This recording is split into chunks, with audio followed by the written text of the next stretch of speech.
Hey man, good to see you again. You did a phenomenal job in this film. In fact, one of my favorite parts of the whole movie was Chewbacca. I mean, big deal. Congratulations. Thank you so much. What was it like for you watching yourself in the Chewbacca suit? Well, I was trying to watch how well I did, but the story just sucked me in, and it became what I expected, this great adventure story that's fun and full of twists and turns, and it was just so much, and I'm so happy that Chewbacca elicited some laughs. Yeah. A lot of laughs. Yeah. I mean, he really kind of was a big scene stealer, Yeah. for sure. Now, like you mentioned to me that I was going to enjoy, I saw you on the red carpet, and then after seeing the film, the relationship between Han and Chewbacca, between Han and Chewie, that we've known, it was incredible to see the origins of that. I mean, how much pressure did you feel kind of having to be a part of that and set all of that up? Everything that we know about those two. Yeah, it was a lot. It was a lot because we needed to make it come out with a bang. And going into filming, we talked with Alden. We talked how to best approach this, how to, for each scene, what to do so that it becomes this, are they going to become friends or is it going to end awfully? And that was a real thing that we tried to convey. 190 years old, huh? Exactly. Yeah, still looking pretty good. He's been around, yeah. Now, a lot of people wouldn't realize that playing Chewbacca, you know, they just think you've got to kind of go through the physical aspect, but you had to learn lines. I mean, you had to like listen and react and exactly do the voice. Yeah. That's I mean, how did you like work on that? Did you have to do that in the audition? One more time for me. It's pretty good, man. Yeah.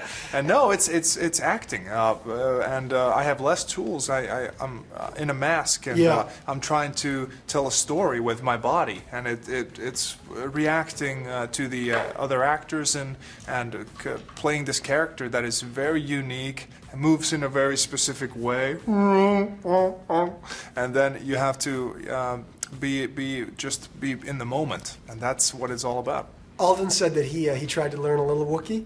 Mm-hmm. How do you do? Oh yeah, I went into his trailer and he said, "Do that Wookiee thing for me," and then I started doing it. And he whips out a camera and starts filming me. And, because he wanted to try. He wanted to learn. Yeah, he was because he prepared for everything. He was making notes, and he was so studious that I couldn't believe how well prepared he came, and as we could see, he just rocked it. Well, you did a great job acting. There's a few other variables in the equation in order to book this role, and one of them being that you had to be a large man. 7 feet tall you are, and in fact, I made your Instagram. You posted a picture of me standing on the ladder. I mean, I'm not a small guy. I'm 6'2", but.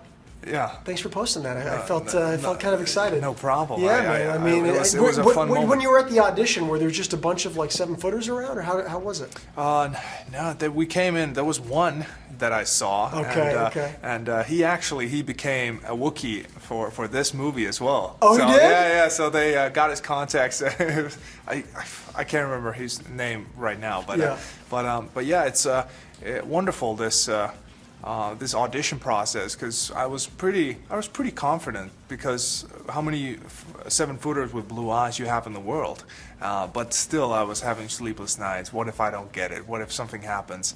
And it was for 5 months, but I was feeling pretty good, and eventually that call came. Between the audition and you actually getting the call that you booked it was 5 months, did you say?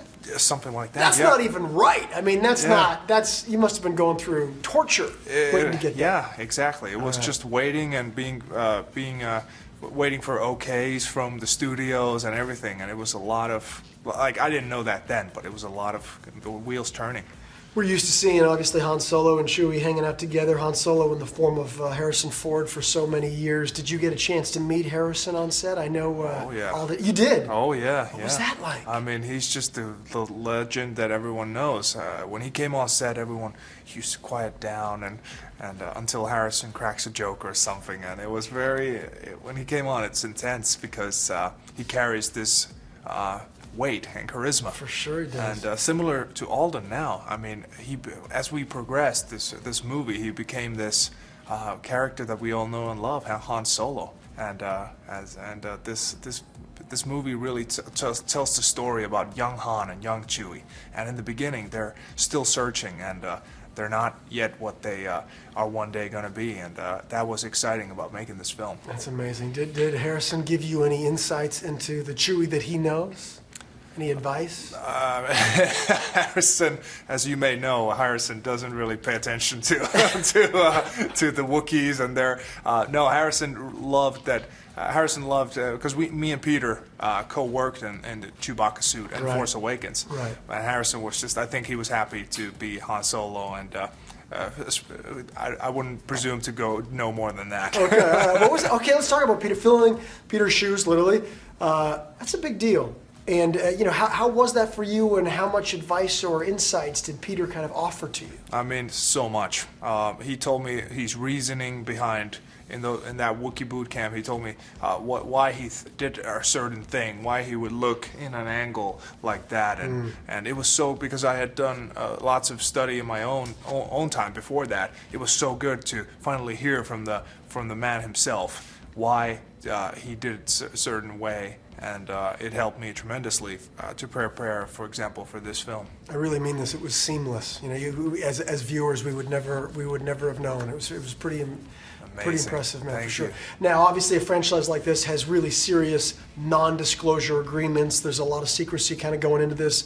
Alden's Nana kind of spilled the beans of his involvement, even though he had an NDA.